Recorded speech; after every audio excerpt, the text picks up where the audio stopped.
After not seeing him for a month, Kevin handed me a divorce lawyer's business card without even asking how I was doing. Divorcing a wife who doesn't work.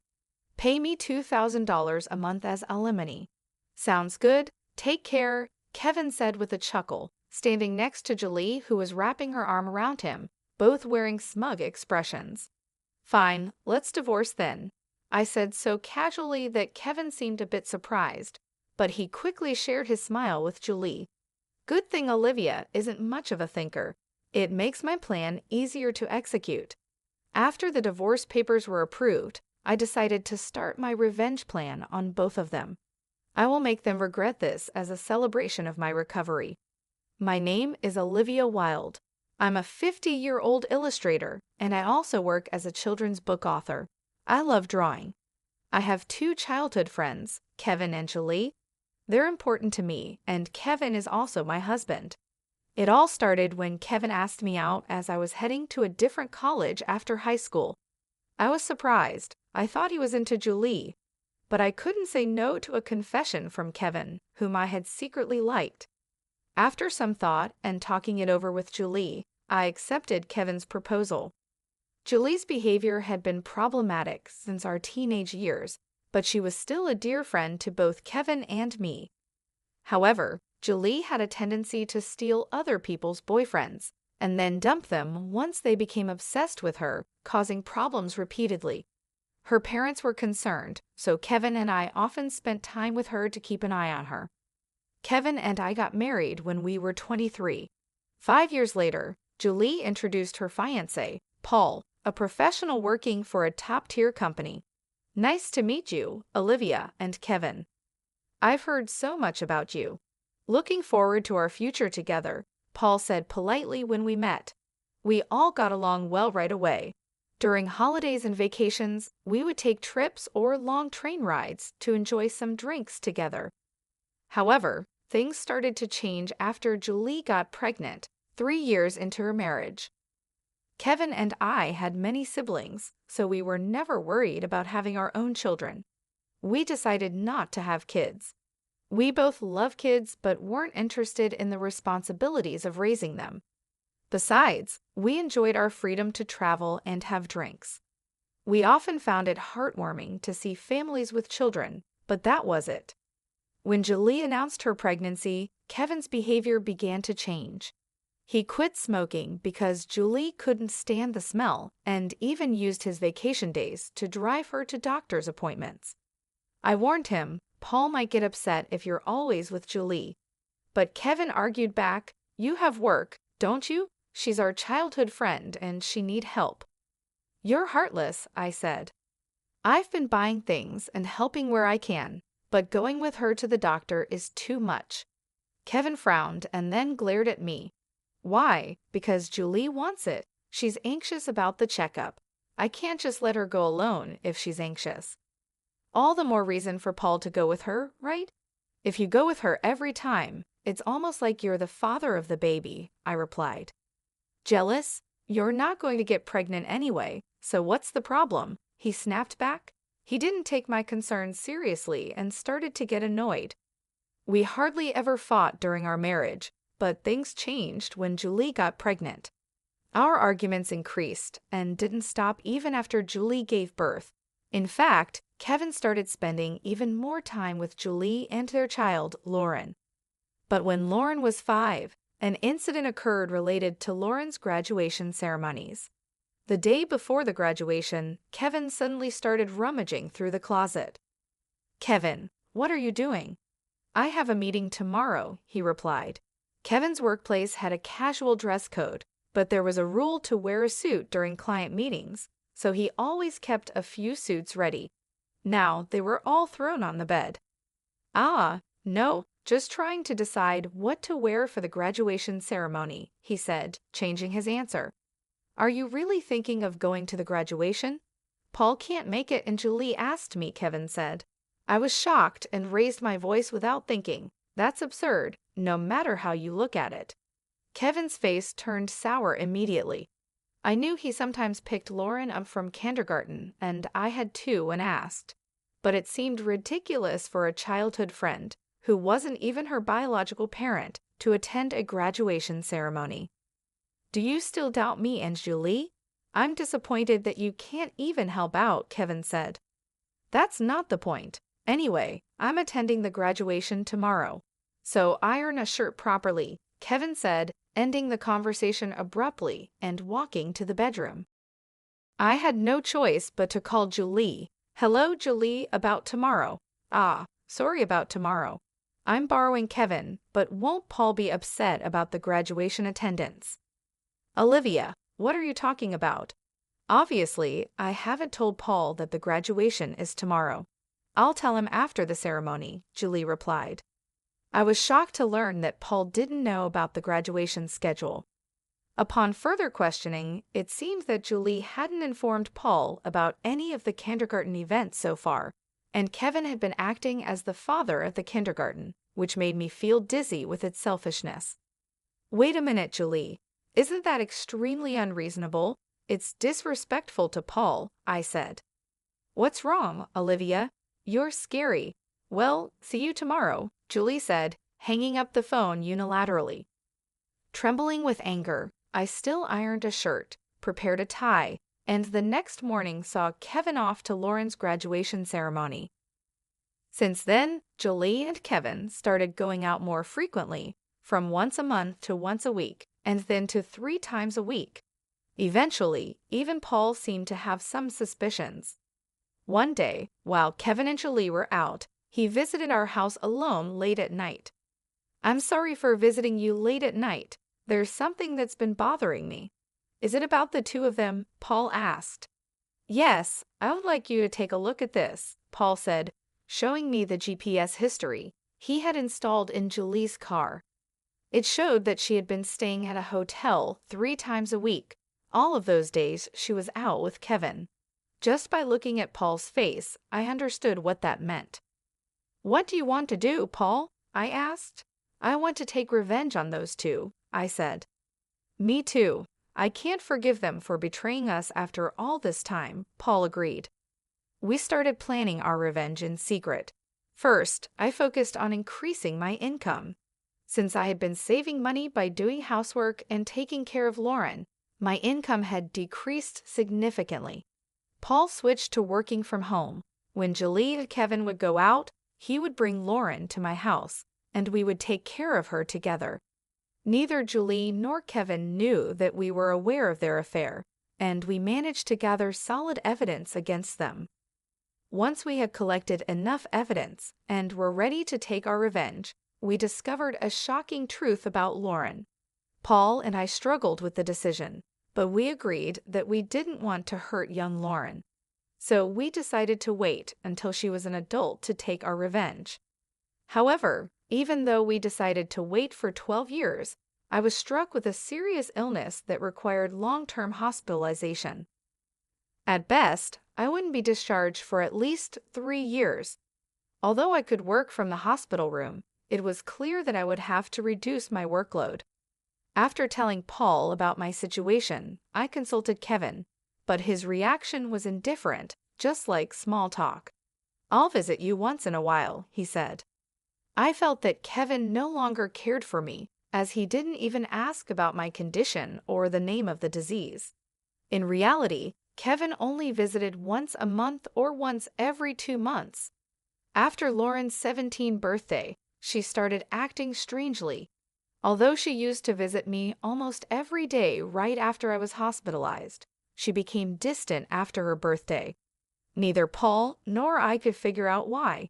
Even when we asked Lauren, she just said, "Don't worry about it." However, we ended up learning the reason from Kevin, who rarely showed up.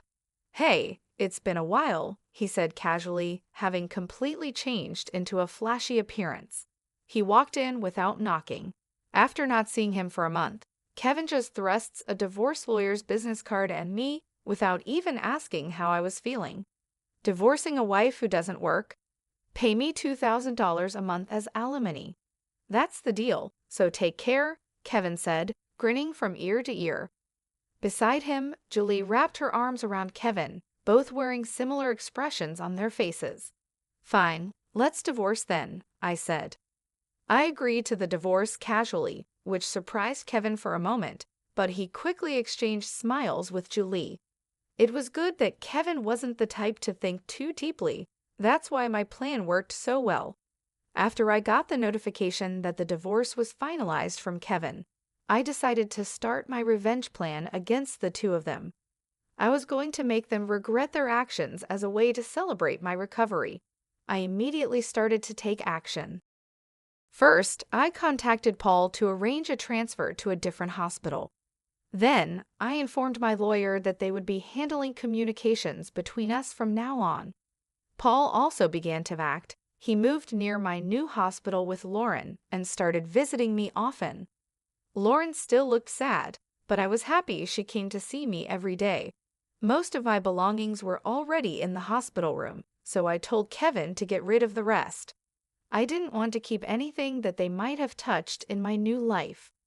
Once the hospital transfer and Paul and Lauren's move were settled, I received a call from Kevin.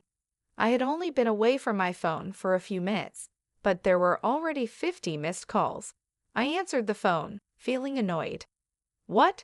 Hey, what the hell is going on? I could hear the voice of a troubled real estate agent behind Kevin's panicked voice and Julie yelling, which made me feel sick. What do you mean? What's going on? It's obviously about the house. Why do we have to move out?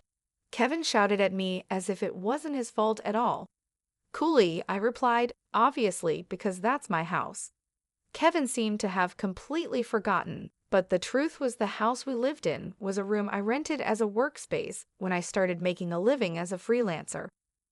At that time, I didn't have enough income to maintain 3 houses, and Kevin didn't have enough income to live alone, so he ended up moving into my place. Therefore, Kevin had never paid the rent or utility bills for that room. Although I received some money from him for living expenses, it wasn't enough to maintain the place. Unfortunately, that room was already canceled. It was far from the hospital I transferred to, so I had processed the cancellation the day after submitting the divorce papers. I didn't tell him because the real estate agent, who knew about our situation, said they would contact him. Suddenly, Paul and Lauren disappeared, and our house was sold. What are we going to do about our new house? Kevin asked. I don't know. Maybe stay in a business hotel for now, I said as I turned on the speaker and started working. Kevin yelled in frustration, "Don't mess with me." However, he seemed to remember something and started speaking in a more soothing tone. Well, whatever. When will you transfer the money? We're running low on cash. What are you talking about? Don't mess around. I told you to pay $22,000, didn't I? He asked. Oh, I don't recall agreeing to that. I responded calmly, which was met with incoherent screaming from Kevin on the other end of the phone. Apparently, he thought he could get money from me and had been spending carelessly. Even if you had $22,000 left, how did you plan to get by for the rest of the month? I questioned. Hey, don't just stay silent, say something, he demanded. There's really nothing to talk about, I retorted, leaving Kevin momentarily dumbfounded. But he soon started yelling again. Growing increasingly annoyed, I addressed Kevin in as cheerful a tone as I could muster. Anyway, we're basically strangers now, so please don't contact me anymore. You'll hear from my lawyer. Huh? Lawyer? Hey, wait a minute. Kevin tried to respond, but I hung up without listening. He tried calling back several times, but I ignored it, and eventually the calls stopped. However, angry that I didn't answer, Kevin started ignoring calls from my lawyer. He certainly had a childish side, but I never imagined he'd be the kind of person who didn't mind causing trouble for others. I sighed deeply at Kevin's selfishness. A few months later, after a temporary discharge from the hospital, I visited Kevin's parents' house. In front of me were Kevin and Julie, both looking small and trembling. You telling my parents is a low blow, Kevin said. Oh, I just reported that we got divorced, I replied calmly. Kevin glared at me in response, but he shrank back under his father's stern gaze. Actually, I had a great relationship with my in-laws, even visiting and dining with them when Kevin wasn't around. Despite being so well-loved, I felt it was important to share the details of our divorce. I went to visit Kevin's parents. "Is it true that you're remarrying Julie?" I asked. "Yes, it's true. Julie, Lauren, and I are going to start over as a family," Kevin replied. "What are you talking about? Your only family is Olivia," his father said, clearly upset. "She's not my family anymore," Kevin replied, which made his father frown in disbelief. Kevin shook his head a few times, then handed me a piece of paper. It was a bill from a nearby luxury hotel. "What's this?" I asked. "It's the bill from the hotel we stayed at," Kevin said, as if it was obvious, and pointed at the bill on the table. Then he suddenly collapsed. "Oh, what the heck, Mom? I didn't raise you to be like this," my mother-in-law gasped for breath, looking at Kevin with disbelief. Next to him, Julie wore the same expression. "Why are you so angry? It's just that the family is changing because I'm getting married. Plus, you'll have a grandchild, a blood-related one at that. Aren't you happy?" Kevin said. "You two didn't." My mother-in-law, looking as if she couldn't believe what she was hearing, glanced at them, then turned her gaze to me. Both my in-laws knew I didn't want children and still treated me as their own daughter. Of course, they treated Julie, my childhood friend, similarly, but there was always a boundary between a daughter-in-law and a friend. I remembered Julie often complaining about that, so I was certain my mother-in-law wouldn't be happy about this situation, and Julie should have known it too. "You do want Lauren, right? It'll be your grandchild, so you'll be happy, right? It's because she's a child I've known since she was little." "Oh, but half of her blood is from Kevin, right?" Julie said, showing no remorse and acting as if she couldn't understand the problem, which was unsettling. At that moment, someone who had been silent until now spoke up. "Enough already, it's disgusting." Lauren, who had been playing with her smartphone in the corner of the room, spoke to Julie without looking up. The room fell into a stunned silence. "My dad is the only one I consider my father, whether we're related by blood or not.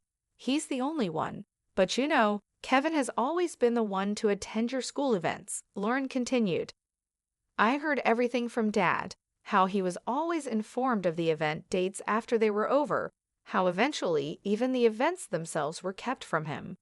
But Dad always said I was his daughter, so I am his daughter, and I will never be yours." Lauren glared at Julie as she said this, then sitting beside me, she switched to a more concerned tone. "You know, when I found out about this, I thought you would hate me, but Dad said that wasn't the case, so I came here today. Lauren, I love you so much. You were so kind to visit me every day while I was in the hospital. I was really happy," Olivia said. Lauren, perhaps relieved of her anxiety, teared up and hugged me tightly. It might indeed be a child resulting from an affair between Kevin and Julie, yet it's a child I've taken care of for 16 years.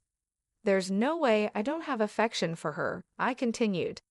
"Speaking of which, Julie, weren't you curious why I wasn't surprised when I found out Lauren is Kevin's daughter?" I asked. Julie looked startled, but before she could speak, a new person entered the room. "We knew from the start. 12 years ago, actually, Paul suddenly appeared, which was understandable as he had recently asked for a divorce due to irreconcilable differences. I was shocked when you mentioned divorce. Oh, and unfortunately, you're not divorced yet. The divorce papers are still here, didn't you notice? I figured it wasn't in Julie and Kevin's nature to confirm things, but I couldn't help but be stunned that Julie, despite the 200-day waiting period for women to remarry, had not noticed for months. So Julie is still my wife, and Lauren is still my daughter." "Well, since there won't be a wife though," Julie interrupted. "Wait, what do you mean? A 16-year-old can choose their parent. That's not true. Lauren wants to be with Mom, right?" Julie said that and looked at Lauren. Lauren frowned at Julie and held my hand. Julie was speechless at that and glared at me. Then Kevin suddenly burst into laughter. "So that's what it is. You two are together. Huh? But too bad, isn't it impossible to live on Paul's salary alone? Can you stop making weird assumptions? Also, it seems Paul earns double the amount you think, I replied. Julie probably knew about it, but it might just be a bluff. Besides, it's impossible for you to work while dealing with your illness. You'll just die miserably somewhere, Kevin said. This time, I laughed at Kevin's huge misunderstanding.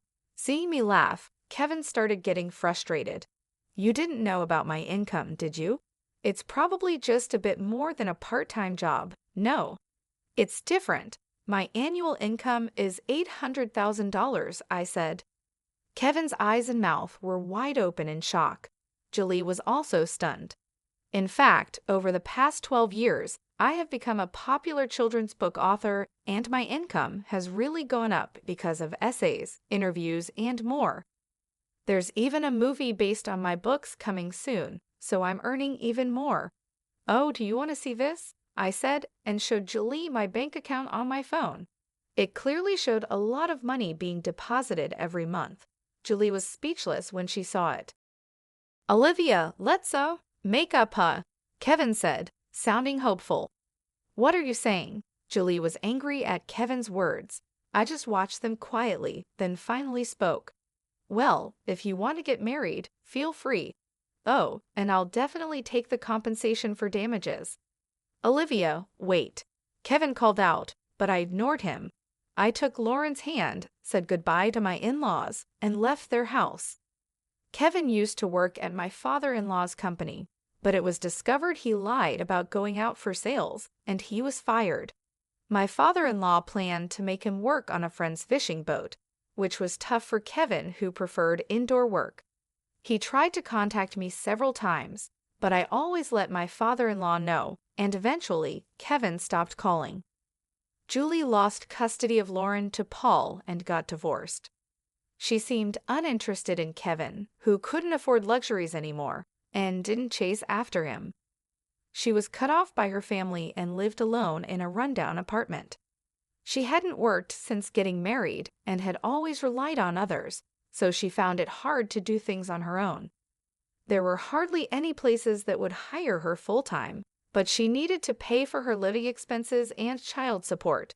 So she worked multiple part-time jobs and barely made ends meet. After starting high school, Lauren worked hard every day to study abroad and go to a prestigious university overseas. Being originally diligent, her dream is to translate my picture books and deliver them to children all over the world, which makes me happy. As for me, my picture books are selling well, and I'm getting more offers for animated adaptations and merchandise. My health is also getting better, and although I'm still in the hospital, my doctor recently told me that I might be able to leave the hospital next year. One more thing, Paul and Lauren come to visit me every day. Paul recently confessed to me with remarriage in mind. I haven't given my answer yet, but I can't help but have feelings for him. He said he wants to live together when I leave the hospital. While thinking about what to answer, I work on my picture books every day, hoping for a happy future for us.